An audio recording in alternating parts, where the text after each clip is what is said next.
जी, अस्सलाम वालेकुम रहमतुल्लाहि व बरकातहू। Army chief general Asim Munir की मुलाकात हुई है ताजरों से, बिजनेसमैनों से, कारोबारी हजरात से। और इस मुलाकात की जो कहानी सामने आई है, इस मुलाकात में हुई जो बातें सामने आई हैं, और जो उन कारोबारी हजरात ने या बिजनेसमैनों ने या ताजरों ने या हमारे बिजनेस टाइकून्स ने बताई हैं बातें, अगर वो बातें सच्ची हैं तो खुशगवार हैरत है मुझे इस पर, और मेरी दुआ है कि अल्लाह करे ऐसा हो जाए। Army chief general Asim Munir की जिन कारोबारी हजरात से मुलाकात हुई, उनमें से कुछ ने टीवी चैनल्स पर आकर उस मुलाकात की कहानी सुनाई है।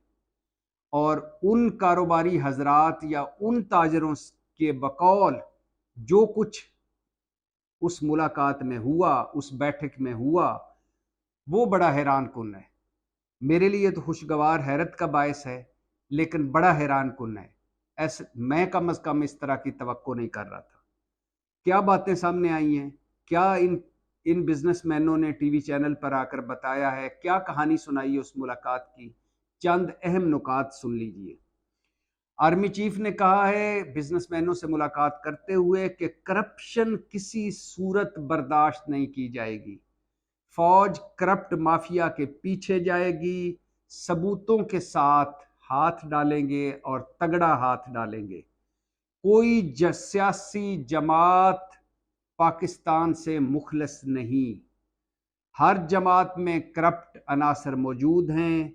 आर्मी चीफ ने यह भी बताया कि मोहम्मद बिन सलमान जो वली अहद हैं सऊदी अरब के, और शेख मोहम्मद बिन जायद जो यूएई के वली अहद हैं, उनसे मुलाकात आर्मी चीफ की हुई। दोनों से आर्मी चीफ मिले सऊदी अरब जाकर और मुत्तहदा अरब अमारात मतलब यूएई जाकर, और दोनों से आर्मी चीफ ने कमिटमेंट ली है, यकीन दहानी ली है कि पाकिस्तान में दोनों 25-25 अरब डॉलर की इन्वेस्टमेंट करेंगे, सरमाया कारी करेंगे। आर्मी चीफ ने ताजरों से बताया कि कतर और कुवैत से भी मुआहदे होंगे और मुल्क में 100 अरब डॉलर की सरमायाकारी होगी।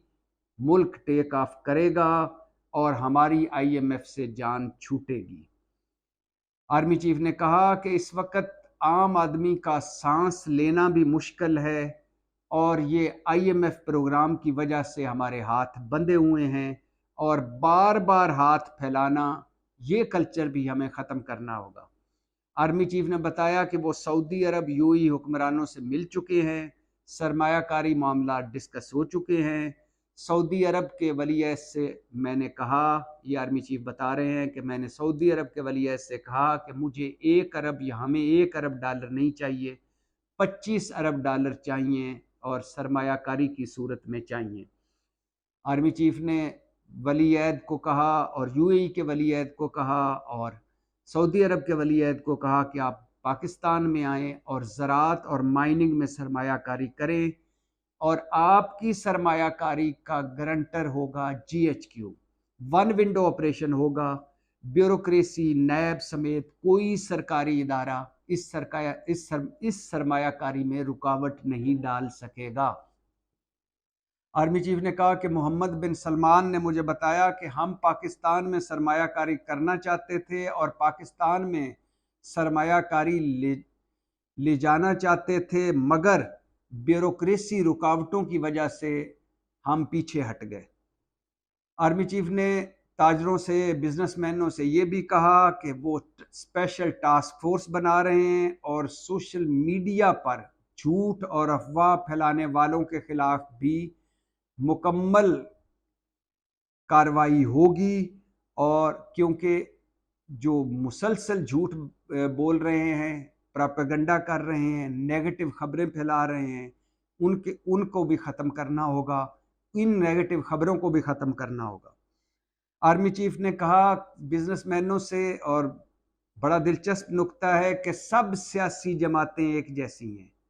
अगर कोई ये समझता है कि कोई सियासी जमात मुख्तलिफ है तो वो गलत समझता है। फिर बता रहा हूं, सब सियासी जमातें एक जैसी हैं। आर्मी चीफ ने कहा कि कुछ सियासतदानों के उन्होंने उस मुलाकात में नाम लिए और कहा कि इनको देखिए, इन सियासतदानों को देखिए, ये कल तक मोटरसाइकिलों पर थे, आज प्लाजों, गाड़ियों और बड़े बड़े बिजनेस टैकून बन गए हैं। ये इनके पास पैसा कहाँ से आया?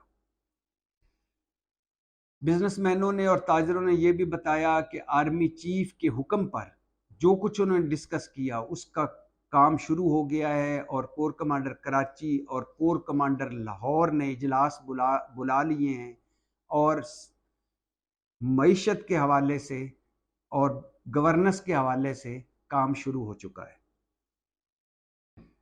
अब ये उस वक्त लाए अमल सामने आ रहा है जब एवन फील्ड वाले लंदन में बैठे हैं, यानी मुस्लिम लीग नून वाले 15 महीने लगाकर अपने गुनाह बख्शवा कर अपने मन मर्जी की कानून साजियां करके आइन दफन करके सुप्रीम कोर्ट के फैसले रद्दी की टोकरी में फेंक कर इलेक्शन से भाग कर और इस वक्त वो लंदन में बैठे हैं और उनके इत्तेहादी दुबई में, पीपल्स पार्टी वाले दुबई में बैठे हैं।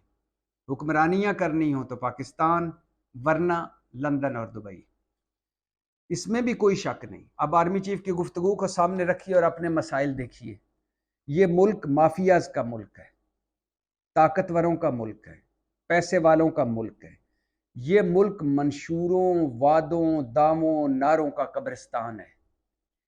हुकूमत में कोई सियासी जमात हो तो वो उसका चेहरा और होता है, फिरौनियत इंतहा पर। अपोजिशन में हो तो चेहरा और, इंसानी हकूक भी याद आते हैं, सहाफत भी याद आती है और सारे आदर्श, सारे नेक नेक काम याद आते हैं जब अपोजिशन में हो। जो ही हुकूमत में जाए चेहरा बदल जाता है और फिरौन बन जाते हैं। इस मुल्क की बदकिस्मती देखिए कि 1970 में जुल्फकार अली भुट्टो रोटी, कपड़ा और मकान बेच रहे थे, उस पर सियासत कर रहे थे और आज 2023 में भी बिलावल भुट्टो रोटी, कपड़ा और मकान बेच रहे हैं। और बाकी छोड़े, सिर्फ सिंध में कोई एक डिवीजन, कोई एक ज़िला, कोई एक तहसील, कोई एक यूनियन काउंसिल ऐसी नहीं जहां जुल्फकार अली भुट्टो से बिलावल भुट्टो तक इन सारे 4 मरतबा पीपल्स पार्टी मरकज में और कोई 20-22 साल सिंध में हुकूमत कर चुकी है और किसी एक टाउन कमेटी कोई ऐसी नहीं है जिसको रोटी, कपड़ा और मकान मिल चुका हो। इस मुल्क की बदकिस्मती देखिए कि 90 की दिहाई में नवाज शरीफ साहब कर्ज उतार रहे थे और मुल्क संवार रहे थे, और 2023 में मुस्लिम लीग नून, शहबाज शरीफ, नवाज शरीफ कर्ज ले रहे थे और मुल्क की तकदीर आगे बढ़ा रहे थे। यानी 2023 में कर्ज लो और मुल्क बचाओ और 90 की दिहाई में कर्ज उतारो और मुल्क संवारो। इस वक्त मुल्क रिकॉर्ड कर्जों में है, रिकॉर्ड महंगाई में है, रिकॉर्ड बेरोजगारी में है, रिकॉर्ड गुर्बत में है, रिकॉर्ड नाअहली है हर शोबे में रिकॉर्ड नाअहली है। और अगर आप आबादी बम देखें, बेपैंदे की मईशत देखें, मुआशी इस्लाहात जो नहीं हुई उनको देखें, और 200 जो सफ़ेद हाथी हैं, जो खसारे में इदारे हैं, उनको देखें, और 5% तबका अशराफिया को देखें, 95% जो मजलूम हैं, बेबस हैं, महरूम हैं, अवाम को देखें तो दुख ही दुख है, तकलीफ ही तकलीफ है। इस मुल्क में की बदकिस्मती देखिए कि इस मुल्क के किसी हुक्मरान का बाई वतन लंदन है तो किसी का दुबई है। हाँ, जब बारी आती है तो हुक्मरानियाँ करने यहाँ आ जाते हैं। उन्हें पता है ना कि इनको तालियां मारने वाले और नारे मारने वाले और जलसों में नाचने वाली चंपू चुमार कौम मिली हुई है, और वो कौम जिनके घरों में गुर्बत, महंगाई, बेरोजगारी नाच रही है और वो हमारे जलसों में नाच रहे हैं। हालात ये हो गए हैं इस मुल्क के कि ये आपस में बैठते नहीं, सियासी मुखालफतें जाती दुश्मनियों में बदल चुकी हैं, एक दूसरे का चेहरा देखने के रवादार नहीं। और हालात ये हो गए हैं कि सारी सियासी जमातें एक आध को छोड़कर सारी इकट्ठी हुई और उन्होंने नारा मारा कि इमरान खान निकम्मा है, नाअहल है, हम अहल हैं और सारे मसाइल का हल हमारे पास है, और फिर सारे 13-14 जमातें मिलकर जो 15 महीने की इन हुकूमत की, 75 साल तारीख की बदतरीन हुकूमत, निकम्मी हुकूमत, नाहिल हुकूमत, बैड गवर्नेंस, बैड परफॉर्मेंस से भरी हुकूमत। अब सवाल यह है कि आपके ज़हन में होगा कि ये जो मईशत ठीक करना, ये सरमायाकारी लाना, ये करप्शन के पीछे जाना, ये फ़ौज का काम नहीं है। मान लिया ये फ़ौज का काम नहीं है, लेकिन ये फिर किसका काम है? ये किसने काम करना था और वो उसने क्यों काम नहीं किया? क्यों काम नहीं किया? इसलिए काम नहीं किया कि वो अपनी लुटमार में लगे रहे। 5-5 बर्रे आज़मों में इनकी जायदादें हैं, औलादें बाहर, पोशाकें बाहर, खुराकें बाहर, दवाइयाँ बाहर, इलाज बाहर। Pandora leaks, Panama leaks, Dubai leaks, Swiss leaks, निजी बिजली घर डाकों की रिपोर्ट पढ़ लें, शुगर कमीशन की रिपोर्ट पढ़ लें, आटा गंदम की रिपोर्ट पढ़ लें, अद्वियात स्कैंडल की रिपोर्ट पढ़ लें। हर बंदे ने बिला तफरीक और बिला इम्तियाज दिहाड़ी लगाई है। और आर्मी चीफ ठीक कह रहे हैं, हर पार्टी में करप्ट लोग भरे पड़े हैं, और बल्कि कुछ 150 तो ऐसे हैं जो पार्टी इक़्तिदार में आती है वो उससे आकर मिल जाते हैं और अपने काम को करके फिर अगर दूसरी पार्टी इक़्तिदार में आती है तो उससे मिल जाते हैं।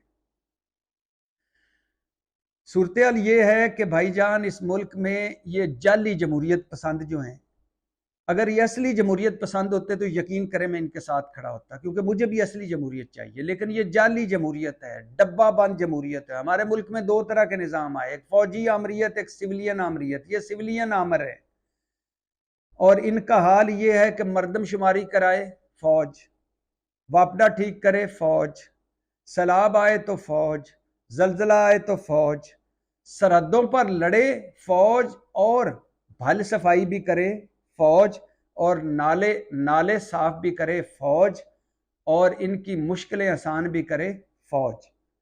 बिलाशुबा फौज एक इदारा है, हर हुकूमत के साथ खड़ा होता है और मुश्किल वक्त में कौम के साथ खड़ा होता है। लेकिन और भी तो इदारे हैं, वो इदारे सिविलियन इदारे कहाँ गए? कोई सिविलियन इदारा ऐसा है जो अपने कदमों पर है? अच्छा, फिर ये वो लोग हैं जो आइन तोड़ने वालों के साथ होते हैं। भुट्टो साहब ने सिकंदर मिर्जा को, मेजर जनरल सिकंदर मिर्जा को कायद आजम से बड़ा सियासतदान कहा और खत लिखा कि आप कायद आजम से बड़े सियासतदान हैं। और अयूब खान जो फौजी डिक्टेटर थे उनको डैडी कहते थे। नवाज शरीफ साहब ज़ियाउल हक की पैदावार हैं। गवर्नर जनरल जिलानी का हाथ पकड़ के सियासत में दोनों भाई आए और नवाज शरीफ के सहारे सियासत में उन्होंने अपनी जगह बनाई। बेनज़ीर भुट्टो, जब मुशर्रफ मार्शल लॉ लगा तो बेनज़ीर भुट्टो ने वेलकम किया, और उसके बाद सारे के सारे ये मार्शल लॉ की पैदावार है। और ये इनको फौज वो चाहिए जो इनके साथ खड़ी हो, और जब इनके साथ खड़ी होती है डीलें करते हैं। अभी कल ख्वाजा आसिफ बता रहे थे, ये पीडीएम की 3.5 साल कहानी मैं कई मरतबा आपको सुना चुका हूँ कि मौलाना फजलुर रहमान हमें अब बताते हैं कि मैं तो जनरल फैज़ हमीद से डील करके गया था कि इमरान हुकूमत की छुट्टी कर देंगे, असम्बलियाँ तोड़ देंगे, इसलिए मैंने लॉन्ग मार्च खत्म कर लिया। ये पीडीएम के सरबराह थे, असली और वधिया जमहूरियत वाले, 26 नुकात वाले। शहबाज शरीफ साहब की वो डिग्गी में बैठ के रातों को मुलाकातें और जो किस्से कहानियाँ हैं उनकी मुलाकातों के, और वो एक अलहदा बात है। और शहबाज शरीफ साहब का बयान कि मैं इलेक्शन से 1 महीना पहले वज़ीर आज़म बन चुका था और काबीना के नाम भी फाइनल हो चुके थे। कोई किसी जमहूरी मुल्क में होता है कोई जमहूरी सियासतदान इलेक्शन से 1 महीना पहले ही वज़ीर आज़म बन चुका और काबीना के नाम फाइनल हो चुके हैं? और ख्वाजा आसिफ साहब कहते हैं कि नवाज शरीफ साहब बाहर लंदन इस्टेब्लिशमेंट की मदद से गए और इस्टेब्लिशमेंट ने हमसे रब्ता किया था 2019 में कि पहले पंजाब ले लो फिर मरकज़ ले लो। और जरदारी साहब का वो बयान तो आपको पता ही होगा कि जिसमें उन्होंने कहा था कि फार्मूला बनाने वाले मुझसे पूछते हैं कोई फार्मूला बनाओ, तो मैंने कहा पहले इमरान खान की छुट्टी करो फिर फार्मूला बना के देते हैं। तो ये सारे लोग जो हैं ये पहुंचे हुए बुजुर्ग हैं। ये जब इनको सूट करता है आइन तोड़ने वालों के साथ खड़े हो जाते हैं, और जब इनको सूट करता है ये उनके मुखालिफ हो जाते हैं, जब सूट करता है मफामती हो जाते हैं, जब सूट करता है इनकलाबी हो जाते हैं। और इस मरतबा पिछले 15 महीनों में तो इन्होंने आइन दफन किया, सुप्रीम कोर्ट के फैसले रद्दी की टोकरी में फेंके, इलेक्शन से यूं भागे कि ना बल्दियाती इंतखाबात कराए, ना पार्टियों में इंतखाबात कराए, और ना 2 सूबों में इंतखाबात कराए। पार्लियामेंट हमारे मुल्क की गुलाम है चंद लोगों की, चंद शख्सियात की। पार्टियां, सियासी जमातें गुलाम हैं चंद शख्सियात की। पार्टियां एक वो है, क्या कहते हैं कि प्राइवेट पार्टियां, प्राइवेट पब्लिक लिमिटेड पार्टियां हैं, पब्लिक भी निकाल दें, इनकी अपनी पार्टियां हैं। और वोट की इज्जत का मतलब है वोटर की जिल्लत। और ना ये जमहूरी खुद हैं, ना इनकी जमहूरी पार्टियां हैं, ना इनका जमहूरियत से कोई लेना देना है। और बाय द वे, असली जमहूरियत हो तो अलहदा बात है। मुझे तो ये जाली जमहूरियत नहीं चाहिए। मुझे तो ये 5% को अंडे बच्चे देने वाली और 95% को हर कदम कदम पर छितर मारने वाली जमहूरियत नहीं चाहिए। हमें तो वो निज़ाम चाहिए जिसमें आम आदमी के जान का तहफ़्फ़ुज़ हो, माल का तहफ़्फ़ुज़ हो, उसका किचन चले, उसके बिजली गैस के बिल वो दे सके, उसका रोज़गार मिले, उसकी गुर्बत से जान छूटे। और वो निज़ाम चाहिए जो मुल्क के कर्जे उतारे, मुल्क की इज्जत बहाल करे, मुल्क को कदमों पर खड़ा करे। ये 2 नंबर, ये बनारसी ठग और ये जीरे ब्लेड जो है 70-70 साल, 75-75 साल से इन्होंने ना बदलना है, ना इनके पास कोई आइडिया है, ना इनके पास कोई आउट ऑफ बॉक्स सोल्यूशन है, कुछ भी नहीं है। इधर से कर्जा लेते जाओ, इधर खर्चते जाओ। मिस मैनेजमेंट, बैड गवर्नर्स और मिस परफॉर्मेंस के पहाड़ है। तो बहुत अच्छी बात है आर्मी चीफ साहब की ये गुफ्तगू जो सामने आई है। अगर ये बिल्कुल मनोवान यही है तो इससे अच्छी बात हो कोई नहीं सकती। इस मुल्क में सरमायाकारी आनी चाहिए। इस मुल्क की और इस कौम की IMF से जान छूटनी चाहिए। करप्शन के खिलाफ ऑल आउट जाना चाहिए, बिला इम्तियाज और बिला तफरीक और अक्रॉस द बोर्ड करप्शन और करप्ट लोगों पर क्रैकडाउन करना चाहिए। और अंदरूनी तौर पर इस्तेकाम आना चाहिए, बैरूनी हमारी इज्जत होनी चाहिए। और ये ज़हनों में रहे, आखिरी बात कर रहा हूँ मैं फिर एक मरतबा ये कह के कि मुझे खुशी है कि जो कुछ आर्मी चीफ ने कहा है, काश ये हो जाए, अल्लाह करे ये हो जाए। क्योंकि 95% लोगों को अब कोई गर्ज नहीं है। वो सारी जाली जमहूरतें देख चुके हैं, सब कुछ भुगत चुके हैं। अब उनको है कि उनके और उनके बच्चों के लिए कोई सोचे। हमारे ये जो सियासतदान हैं जिन्होंने 5-5 बर्रे आज़मों में अपनी जायदादें बना ली हैं, इनकी टके की इज्जत नहीं बाहर। इनको कोई टके टोकरी नहीं पूछता। हमारा एक ही ब्रांड अभी पिछले 25-30-40 सालों में है, वो है इमरान खान, जिसको बाहर की दुनिया कुछ जानती है। बाकी किसी को कोई मुंह ही नहीं लगाता। गोंगलू हैं ये, इनकी शक्लों पे, किसी के शक्ल पे कोई अकल नामी चीज़ नहीं है, ना कोई सर में दिमाग है। ये इत्तफाकात, हादसात और हमारी जहालत, हमारी बेशऊरी और हमारी नाहलियों की वजह से और हमारे करतूतों की वजह से ये बड़े बने हुए और हम पर मुसल्लत है। किसी सियासी, ये बताता चलूं, किसी सियासी हुकूमत पर बाहर की दुनिया अब ट्रस्ट करती नहीं है। ये हमारे पास आखिरी मौका है। ये मुल्क हाथ से जा रहा है, हम खाना जंगी की तरफ बढ़ रहे हैं। गरीब आदमी, सफ़ेद पोश आदमी और मिडिल क्लास आदमी, तनख्वाहदार आदमी रुल गया है।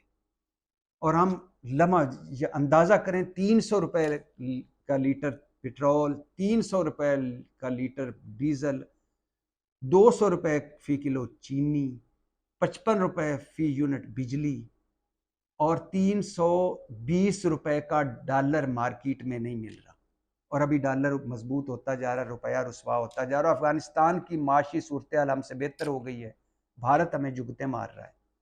ये मुल्क और कौम में मायूसी, पहली दफ़ा मायूसी फैली हुई है, उम्मीदें टूटी हुई हैं। अगर इन लम्हों में आर्मी चीफ या फौज पर कोई बार का ट्रस्ट कर ले और कोई वन विंडो ऑपरेशन हो जाए, कोई ज़राअत बेहतर हो जाए, कोई सरमायाकारी बेहतर हो जाए, कोई करप्शन और करप्ट ये जो सारे हैं, ये जो दीमक लगी हमें ज्योंके हैं, इनसे जान छूट जाए, तो हो सकता है हम अपनी आने वाले लोगों के लिए, अपने आने वाले नस्ल के लिए, अपने बच्चों के लिए यह मुल्क इस काबिल छोड़ जाएं कि वो इसमें रह सके। अभी तो हाल ये है कि जिसके पास 1% चांस है वो भी बाहर जा रहा है। तो वक्त थोड़ा है, मुकाबला सख्त है। अल्लाह करे जो कुछ आर्मी चीफ ने कहा है वो हो जाए। पाकिस्तान जिंदाबाद।